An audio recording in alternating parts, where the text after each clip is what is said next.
محترم سامعین کرام، جیسے ہی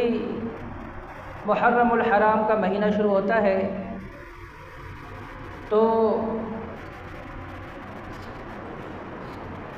رسول اللہ صلی اللہ علیہ وسلم کے نواسوں کا تذکرہ بھی شروع ہوتا ہے، کیونکہ اس ماہ محرم میں رسول اللہ صلی اللہ علیہ وسلم کے نواسے حضرت حسین ابن علی ان کو صرف بے دردی سے شہید نہیں کیا گیا، بلکہ ان کے خاندان کے کئی افراد کو شہید کیا گیا، اور یہی وجہ ہے یہ مہینہ شروع ہوتے ہی رسول اللہ صلی اللہ علیہ وسلم کے نواسوں کا تذکرہ شروع ہوتا ہے۔ آپ صلی اللہ علیہ وسلم کے نواسوں کا تذکرہ، ان کے فضائل، ان کا مقام و مرتبہ، ان کا رتبہ، اور پھر شہادت حسین رضی اللہ عنہ پر ہم بات کریں گے۔ رسول اللہ صلی اللہ علیہ وسلم ایک مرتبہ صبح باہر نکلے اور آپ نے چادر اوڑھی ہوئی تھی۔ حضرت حسن ابن علی آئے تو آپ نے اس چادر میں ان کو ڈال دیا، اور حسین ابن علی آئے، آپ نے ان کو بھی چادر میں ڈال دیا، اور پھر اسی طرح حضرت فاطمہ رضی اللہ عنہا آئی، آپ نے بھی انہیں اسی چادر میں داخل کر دیا، اس چادر کو ان پہ ڈال دیا۔ حضرت علی رضی اللہ عنہ آئے تو آپ نے ان کو بھی اسی چادر میں ڈال دیا، چادر ان کے اوپر ڈال دی، اور آپ نے قرآن کریم کی آیات پڑھی، انما یرید اللہ لیذھب عنکم الرجس اہل البیت ویطہرکم تطہیرا، جس آیات کریمہ میں اللہ تبارک و تعالی نے ان کے فضائل بھی بتائے ہیں، اور ان کے عظمت اور ان کے قدر منزلت، ان کے رتبے کو خوب اچھی طرح واضح کیا ہے۔ فرمایا انما یرید اللہ لیذھب عنکم الرجس اہل البیت، اللہ رب العالمین چاہتا ہے کہ تم سے ہر قسم کی غبار آلود کو دور کر دے، ہر قسم کی آلودگی سے تمہیں بچائے، ہر قسم کی گندگی سے تمہیں بچائے، وَيُطَهِّرَكُمْ تَطْهِيرًا، اور تمہیں کمال طہارت عطا فرمائے۔ کمال طہارت تو وہ حاصل کرتے تھے، لیکن کمال طہارت اللہ رب العالمین آپ لوگوں کو عطا کرنا چاہتا ہے، تو اس کے لیے ضروری ہے کہ ہر قسم کی آلودگی سے، ہر قسم کے گرد و غبار سے، ہر قسم کی گندگی سے اللہ رب العالمین تمہیں دور کرے، تمہیں بچائے، تمہیں اس سے پاک صاف کرے۔ یہ آیات کریمہ محمد مصطفیٰ صلی اللہ علیہ وسلم نے اس موقع پر تلاوت فرمائی کہ آپ نے حضرت حسن، حسین، حضرت علی، حضرت فاطمہ اپنے اوپر چادر ڈال کر آپ نے یہ آیات کی تلاوت کی،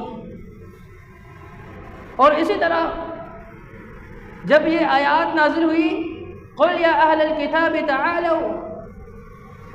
قُلْ تَعَالَوْا نَدْعُ أَبْنَاءَنَا وَأَبْنَاءَكُمْ وَنِسَاءَنَا وَنِسَاءَكُمْ وَأَنفُسَنَا وَأَنفُسَكُمْ ثُمَّ نَبْتَهِلْ فَنَجْعَلْ لَعْنَةَ اللَّهِ عَلَى الْكَاذِبِينَ۔ یہ آیات مباہلہ ہے۔ جیسے ہی یہ آیات نازل ہوئی تو رسول اللہ صلی اللہ علیہ وسلم نے حضرت حسن اور حسین، حضرت علی، حضرت فاطمہ کو بلایا اور ان پر چادر ڈال کر فرمانے لگے، اللہم ہؤلاء اہلی، اے اللہ یہ میرے گھر والے ہیں، یہ میرے اہل بیت میں سے۔ اور اسی طرح ان کے فضائل کے حوالے سے بہت ساری احادیث موجود ہے، جامع ترمذی کے اندر حدیث موجود ہے، ان کی وجہ سے آپ کو ممبر چھوڑنا پڑا، ممبر سے اترنا پڑ گیا تھا۔ رسول اللہ صلی اللہ علیہ وسلم خطبہ ارشاد فرما رہے ہیں، ممبر پر سوار ہیں، حضرت حسن اور حسین رضی اللہ عنہما وہ اندر تشریف لاتے ہیں، آپ خطبہ ارشاد فرما رہے ہیں، آپ کی نگاہیں ان پر ہے، اور جیسے ہی آپ دیکھتے ہیں کہ وہ دونوں یعصران ان کے پاؤں لڑکھڑا کر وہ گرنے لگتے ہیں، تو فوراً آپ ممبر چھوڑ کر جا کر ان کو پکڑتے، ان کو سنبھالتے ہیں، اور پھر آپ جو ہے ممبر پر سوار ہو کر قرآن کی آیت پڑھتے ہیں، اور آپ اس آیات کے پڑھنے سے پہلے فرماتے ہیں صدق اللہ، اللہ رب العالمین نے بالکل صحیح فرمایا، انما اموالکم و اولادکم فتنہ، کہ تمہارا مال اور تمہاری اولاد تمہارے لیے آزمائش ہے۔ مجھے جو ہے ممبر چھوڑنا پڑ گیا، ممبر سے اترنا پڑ گیا، کہیں یہ گر نہ جائے، کہیں یہ زخمی نہ ہو جائے، کہیں ہاتھ پہ ٹوٹ نہ جائے، محمد مصطفیٰ صلی اللہ علیہ وسلم کہیں ان کو چوٹ نہ لگ جائے، کہیں وہ زخمی نہ ہو جائے۔ ممبر چھوڑتے ہیں، پہلے ان کو سنبھالتے ہیں، پھر آ کر ممبر پر سوار ہو کر فرماتے ہیں کہ اللہ رب العالمین نے صحیح فرمایا، سچ فرمایا کہ تمہارا جو مال ہے اور تمہاری اولاد تمہارے لیے آزمائش ہے۔ عبداللہ بن عباس رضی اللہ عنہما فرماتے ہیں عق رسول اللہ صلی اللہ علیہ وسلم عن الحسن والحسین بکبشین کبشین، رسول اللہ صلی اللہ علیہ وسلم نے حسن اور حسین رضی اللہ عنہما کی طرف سے دو مینڈے آپ نے ذبح کیے بطور عقیقہ، آپ نے ان کا عقیقہ خود کیا، جن کا عقیقہ محمد مصطفیٰ صلی اللہ علیہ وسلم کرے، جن کے لیے بطور عقیقہ میں محمد مصطفیٰ صلی اللہ علیہ وسلم دو مینڈے خود ذبح کرے، ان کی کتنی فضیلت ہوگی، ان کی پیدائش پر محمد مصطفیٰ کتنے خوش تھے۔ اور اسی طرح رسول اللہ صلی اللہ علیہ وسلم ان کے بارے میں آتا ہے کہ آپ حضرت حسن اور حسین کو دم کیا کرتے تھے، کان رسول اللہ صلی اللہ علیہ وسلم یعوذ الحسن والحسین ویقول، اور وہ کہا کرتے تھے کہ آپ کا جو ابا ہے ان اباکم، آپ کے جو دادا ہے کون، حضرت ابراہیم علیہ السلام، وہ انہی کلمات کے ساتھ وہ دم کیا کرتے تھے، کن کو، حضرت اسماعیل اور حضرت اسحاق علیہ السلام، اور پھر آپ وہ کلمات پڑھتے اعوذ بکلمات اللہ التامہ من کل شیطان وہامہ ومن کل عین لامہ، آپ خود دم کیا کرتے تھے، اور ان کو کہا کرتے تھے کہ آپ کے دادا حضرت ابراہیم خلیل اللہ اپنے دونوں بیٹے اسماعیل اور اسحاق علیہ السلام کو اسی طرح دم کیا کرتے تھے جس طرح میں تم ان کلمات کے ذریعے دم کر رہا ہوں۔ کتنا خیال رکھتے تھے، کتنی محبت کرتے تھے۔ رسول اللہ صلی اللہ علیہ وسلم حضرت فاطمہ رضی اللہ عنہا کے گھر تشریف لاتے ہیں اور فرماتے ہیں میرے بیٹے کہاں ہیں، نواسے نہیں، میرے بیٹے کہاں ہیں؟ وہ کہتی ہے کہ وہ اپنے والد علی بن ابی طالب کے ساتھ باہر کھیلنے گئے۔ اچھا، آپ پیچھا کرتے ہیں، آپ پہنچتے ہیں، آپ دیکھتے ہیں کہ جہاں پر پانی کی جگہ ہے، جہاں سے پانی آ رہا ہوتا ہے، اس جگہ پر وہ کھیل رہے ہوتے ہیں، اور آپ حضرت علی رضی اللہ عنہ سے کہتے ہیں کہ علی جیسے ہی گرمی کی شدت بڑھ جائے اس سے پہلے ہی انہیں گھر واپس لے آنا، میرے بیٹوں کو گرمی کی شدت بڑھنے سے پہلے ہی، گرمی بڑھنے سے پہلے ان کو گھر لے آنا، میرے بیٹوں کو کہ گرمی نہ لگ جائے۔ آپ ان کا اتنا خیال رکھا کرتے تھے، آپ ان سے اتنی محبت کیا کرتے تھے۔ اور کیا فرمایا، ان الحسن والحسین سیدہ شباب اہل الجنہ، فرمایا کہ جنت کے نوجوانوں کے سردار یہ حضرت حسن اور حضرت حسین رضی اللہ عنہ، جنت میں نوجوان جو ہیں ان کے سردار ہیں، نوجوانوں کے سردار۔ تو دنیا کے اندر تو یہ کوئی جوان ہے، کوئی بوڑھا ہے، کوئی بچہ ہے، لیکن جنت میں تو سارے ہی جوان ہوں گے۔ کیا معنی؟ یعنی جو دنیا کے اندر جوان ہو کر فوت ہوئے ان کے سردار، اور جو دنیا میں بوڑھے ہو کر فوت ہوئے ان کے سردار حضرت ابو بکر اور عمر ہوں گے۔ وہاں تو سارے ہی جوان ہوں گے۔ یہ نسبت اس اعتبار سے نہیں ہے، یہ نسبت دنیاوی اعتبار سے کہ دنیا میں جو جوان تھے ان کے سردار حضرت حسن اور حسین، اور جو دنیا کے اندر بزرگ تھے ان کے سردار ابو بکر اور عمر ہوں گے جنت کے اندر رضی اللہ عنہما۔ حضرت علی رضی اللہ عنہ کہا کرتے تھے، لوگوں جو شخص اس دنیا کے اندر ایسی ہستی کو دیکھنا چاہے جو ہستی سر سے لے کے کندھے تک، وہ سر سے لے کے سینے تک، اور بعض الفاظ سر سے لے کے گردن تک بالکل محمد مصطفیٰ کی شبیہ ہے، مکمل شبیہ ہے تو وہ حضرت حسن ابن علی کو دیکھے، وہ میرے بیٹے بڑے بیٹے حسن کو دیکھے، وہ بالکل محمد مصطفیٰ صلی اللہ علیہ وسلم کے شبیہ ہے، مکمل شبیہ ہے، سر سے لے کے سینے تک، سر سے لے کے گردن تک بالکل یہی شے ہے، جس کو دیکھنا ہے وہ میرے بیٹے حسن ابن علی کو دیکھے۔ اور جو شخص دنیا میں کوئی ایسی ہستی دیکھنا چاہے کہ جو سینے سے لے کر نیچے پاؤں تک مکمل طور پر محمد مصطفیٰ کی شبیہ اس کو دے دی گئی ہے، تو وہ میرے بیٹے حسین ابن علی کو دیکھیں۔ حضرت حسن رضی اللہ تعالی عنہ وہ سر سے لے کے سینے تک بالکل محمد مصطفیٰ صلی اللہ علیہ وسلم کے ایک مکمل ایک شبیہ تھے، بالکل ان کی تمام چیزیں اسی طرح نظر آ رہی ہوتی تھی کہ محمد مصطفیٰ صلی اللہ علیہ وسلم ہیں۔ اور فرمایا سینے سے لے کے پاؤں تک حضرت حسین ابن علی ہے، جس میں کامل محمد مصطفیٰ صلی اللہ علیہ وسلم کی شبیہ موجود ہے، وہی باڈی، وہی انداز، وہ آپ ان کے ہاتھ، اس کے پیر، وہ سارے آپ دیکھ لیں، محمد مصطفیٰ صلی اللہ علیہ وسلم کی مکمل شبیہ ہے۔ اور عبداللہ بن عمر رضی اللہ تعالی عنہما ان لوگوں کو مخاطب ہوتے ہوئے کہا جن کا تعلق عراق سے تھا، انہوں نے کہا ذرا بتاؤ، فتویٰ دو کہ مکھی کو اگر ہم مار دے تو شرعی اعتبار سے اس کا کیا حکم ہے؟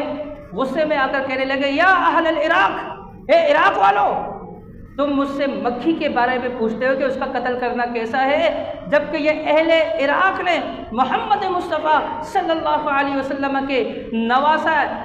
حسین ابن علی کو بے دردی کے ساتھ شہید کیا۔ اس وقت انہوں نے یہ نہیں پوچھا کہ نواسہ رسول کو شہید کرنا کیسا ہے، مکھی کے حوالے سے یہ پوچھ رہے ہیں۔ افسوس ہے ان کے اوپر، ان کا ہاتھ ہے اس کے پیچھے، حسین ابن علی کو شہید کرنے میں اہل عراق کا ہاتھ ہے۔ یہ کنہوں نے کہا؟ یہ عبداللہ ابن عمر رضی اللہ عنہما نے کہا جب ان سے پوچھا گیا کہ مکھی کو مارنے کا کیا حکم ہے۔ اور پھر آگے کہتے ہیں حضرت حسین ابن علی کو شہید کیا اہل عراق والوں، اس وقت نہیں سوچا تھا جبکہ محمد مصطفیٰ نے اپنے ان نواسوں کے حوالے سے فرمایا تھا کہ یہ دونوں میرے جنت کے جو ہے، یہ دونوں میرے دنیاوی گلشن کے دو پھول ہیں، یہ گلشن کے دو پھول کو محمد مصطفیٰ کے آپ لوگوں نے جو ہے شہید کیا، ایک حسن کو اور حسین ابن علی کو۔ اس وقت نہیں سوچا، اب پوچھ رہے ہو کہ مکھی کو مارنا کیسا ہے؟ ان کے بڑے فضائل ہیں۔ حضرت حسین ابن علی رضی اللہ تعالی عنہ کو بے دردی سے 61 ہجری کے اندر شہید کیا گیا، اور یہ تاریخ کا سب سے، اگر آپ یوں کہیں کہ یہ دل کو دہلا دینے والا واقعہ ہے تو یہ غلط نہیں ہوگا، لیکن اس سے پہلے کہیں صحابہ کرام کو، بڑے بڑے کبار صحابہ کرام کو بے دردی کے ساتھ شہید کیا گیا ہے، ہم ان کو بھی نظر انداز نہ کریں۔ جناب عمر بن خطاب رضی اللہ تعالی عنہ کو یکم محرم الحرام کو ان کو شہید ہونا پڑا، کیوں؟ اس لیے کہ اس سے 3 دن قبل جو ہے ابو لولو مجوسی نے نماز کے دوران ہی خنجر سے وار کر کر آپ کو بے دردی کے ساتھ آپ کو بے انتہا زخمی کر دیا تھا، جن زخموں کے تاب آپ نہیں لا سکے تھے، اور آپ یکم محرم کو شہید ہو چکے تھے۔ اور اسی طرح حضرت عثمان بن عفان رضی اللہ تعالی عنہ ذو النورین، محمد مصطفیٰ صلی اللہ علیہ وسلم کے 2 بیٹیوں کے شوہر، رقیہ، اس کے بعد ام کلثوم رضی اللہ عنہا، اور ان کا کس انداز میں 35 ہجری میں گہراؤ کرتے ہیں، اس کا گہرا تنگ کرتے ہیں، اس کو گھیر لیتے ہیں ہر طرح سے، اور لوگوں سے مخاطب ہوتے ہوئے کہہ رہے ہوتے ہیں کہ لوگوں، میں ہی وہ شخص ہوں، میں ہی وہ شخصیت ہوں جنہوں نے مشکل گھڑی میں تم لوگوں کا ساتھ دیا، اور ایک کنواں تمہارے لیے میٹھے پانی کا خرید کر وقف کر دیا، اور اس جنگ کے اندر جس میں بڑی تنگی تھی، میں ہی وہ شخصیت ہوں جنہوں نے مدد کی تھی، اور انہوں نے کافی تعداد میں گھوڑے محمد مصطفیٰ صلی اللہ علیہ وسلم کو عطا کیے تھے، محمد مصطفیٰ صلی اللہ علیہ وسلم سے خوش ہوئے تھے۔ آج مجھے جو ہے تم شہید کرنے کے پیچھے تلے ہوئے ہو، آج تم نے میرا گہرا تنگ کر دیا ہے، ہر طرف سے جو ہے مجھے جو ہے گھیر رکھا ہے۔ بڑے بڑے صحابہ موجود تھے، حضرت علی خود موجود تھے، حضرت حسن موجود تھے، حضرت حسین رضی اللہ عنہ موجود تھے، دیگر صحابہ کرام موجود تھے۔ انہوں نے کہا عثمان، آپ صرف ہمیں اجازت دیں، ہم جو ہے دفاع کریں گے، اور صرف دفاع نہیں کریں گے، ہم ان کو جو ہے انجام تک بھی پہنچائیں گے۔ کہا نہیں، میں ہرگز یہ نہیں چاہتا کہ میری وجہ سے جو ہے خون ریزی ہو۔ آپ نے روک دیا، لیکن پھر بھی ان ظالموں نے آپ کو کس انداز میں شہید کیا کہ آپ عمر رسیدہ ہیں، قرآن کی تلاوت کر رہے ہیں، اور آپ کو کس انداز میں شہید کیا جاتا ہے، آپ پر وار کیا جاتا ہے۔ قرآن کی آیات، قرآن کے حروف پر خون کے آپ کے خون کے قطرے ٹپکتے ہیں، اس پر گرتے ہیں۔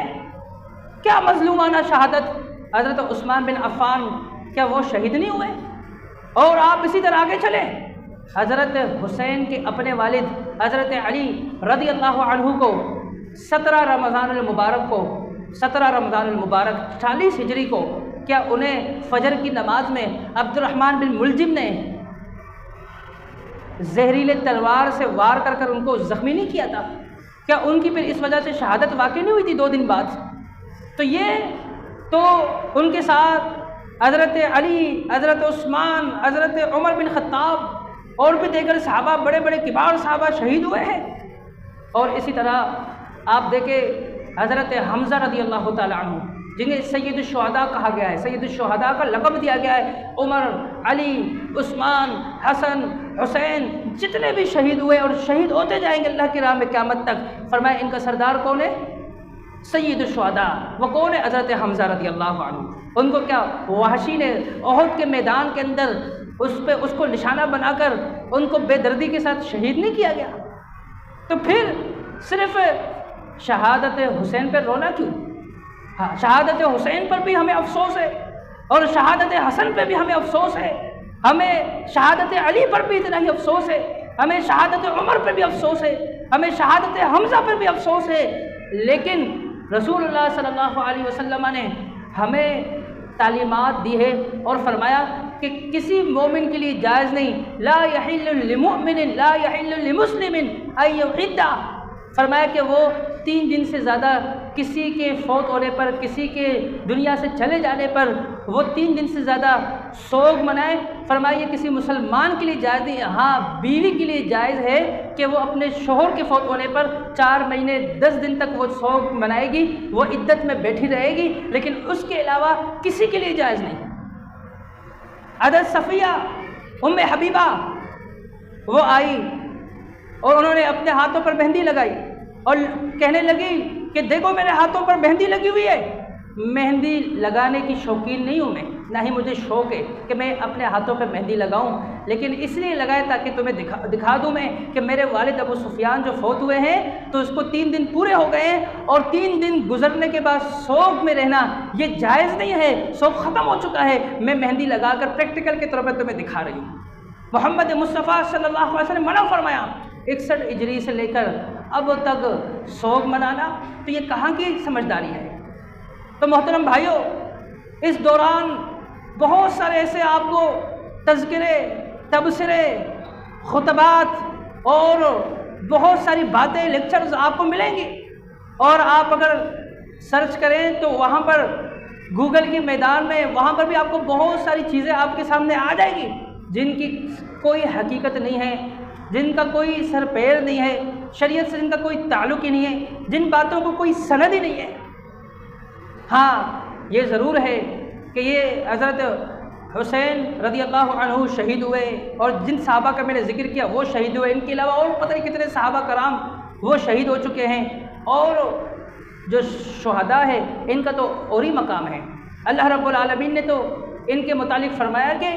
ان کو مردہ بھی نہ کہو، یہ زندہ ہے لیکن تم شعور نہیں رکھتے۔ اللہ رب العالمین نے ان کے فضائل بتائے۔ رسول اللہ صلی اللہ علیہ وسلم نے فرمایا للشہید عند اللہ 6 خصال، کہ شہید کے لیے جو ہے خصوصی 6 انعامات ہیں، ان کے لیے فضائل ہے۔ اور یہ جو ایام، یہ جو دن آتے ہیں، ضرور یہ ہمیں یاد دلاتے ہیں کہ اس تاریخ کو فلان سن کے اندر فلان ہجری میں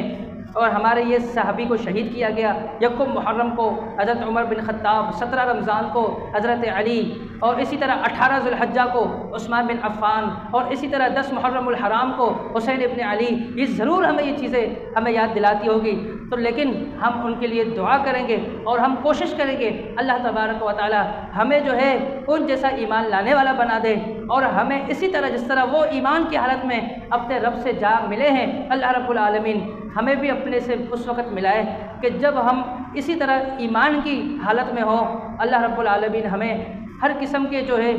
شر سے، ہر قسم